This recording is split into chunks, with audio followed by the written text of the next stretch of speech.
ကျွန်တော်အခု Superlight Time ရဲ့ one bedroom 35 square meter အခန်းလို့လိုက်ပြပြမှာဖြစ်ပါတယ်ဒီခန်းလေးကတော့ဘတ်3တန်းဝန်းကျင်မြန်မာငွေနဲ့ဆို3000ကျော်ဝန်းကျင်နဲ့စတင်ဝယ်လို့ရမှာဖြစ်ပါတယ်ဒီအခန်းမှာသုံးထားတဲ့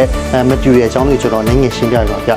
ဒီမှာဆိုသူသုံးထားတဲ့ digital lock ကတော့သူကဒီ Bluetooth ပေါ့နော်ဖုန်းနဲ့လည်းချိတ်ပြီးသုံးလို့ရတယ်သူကတကယ်ဟိုနောက်ဆုံးထွက်တဲ့ design ပုံစံမျိုးနဲ့သူကထည့်ပေးထားမှာဖြစ်ပါတယ်နောက်ပြီးဒီသုံးထားတဲ့ wall paper တွေကစပေါ့နော်အပူဒဏ်ခံနိုင်တဲ့ wall paper မျိုးနဲ့သူသုံးပြီးထားပါတယ်ဗျဒါတော့သူ့ရဲ့ living room area ပဲဖြစ်ပါတယ်ဒီဘက်မှာဆိုရင်တော့ bedroom အိတ်ခန်းရှိမယ် bedroom နဲ့ balcony နဲ့တွဲရထားပြီးသားပဲဗျဒီ bedroom ရဲ့ကဲရမှာဆိုရင်ထပ်ပြီးတော့ walk-in closet ဖွဲ့စည်းပေးထားပါတယ်နောက်ပြီး highlight တစ်ခုကသူကဒီအပေါ်မှာသုံးထားတဲ့ air con တွေကတော့ PM 2.5 ပေါ့နော်ဒေသစနစ်ကိုသုံးထားပြီးတော့ center ပုံစံမျိုးနဲ့သူသုံးပေးထားပါတယ်ဒီ balcony မှာဆိုလည်းသူတော်တော်လေးကိုကျယ်ဗျ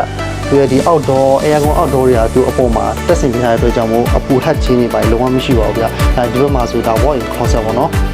ဒီဘက်ချောင်းတော့ကြည့်အောင်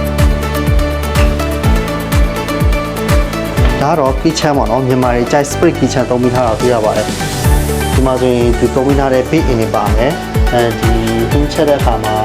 ဆောက်ပြီးသုံးပြီးထားတဲ့နိုင်ငံတက်တွေပါပါမယ်ဗျဒီဘက်မှာဆိုရင် toilet ရှိပါတယ်တော့ကြည့်အောင်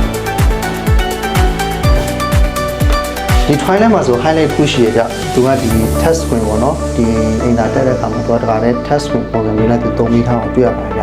ပြောမယ်ဆိုရင်ဒီအခန်းတိုင်းမှာသုံးပြီးထားတဲ့ material အကုန်လုံးပစ္စည်းတွေကတော့သူက luxury ဆောင်သုံးပြီးထားအောင်တွေ့ရပါတယ်